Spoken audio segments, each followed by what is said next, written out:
В Чебоксарах начались репетиции Парада Победы. Сегодня перед Чувашским драмтеатром стройными рядами промаршировали школьники, кадеты, сотрудники силовых структур. Аккомпанировал им оркестр воинской части 3997. Строевой шаг участники марша оттачивали на протяжении 1,5 часов. Завтра по Красной площади проедет военная техника. Всего в параде будут участвовать около 1500 человек и задействовано 60 машин. Вслед за сводным полком Чебоксарского гарнизона пройдет и взвод барабанщиц из детской полицейской академии.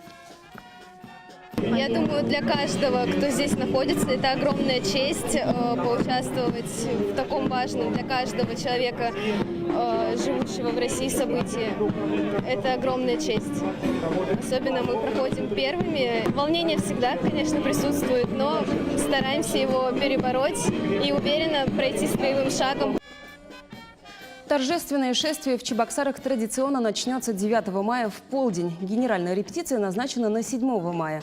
Принимать парад будет военный комиссар республики Александр Макрушин. Он, как всегда, очень ответственно подходит к этому процессу.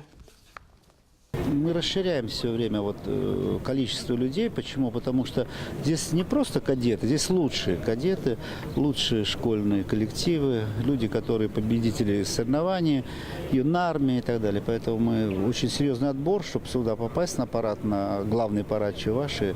Поэтому ребята очень много тренируются. Но вы посмотрите, как они будут к 7 числу идти. Постараемся мы их за это время натренировать, чтобы был хороший показатель.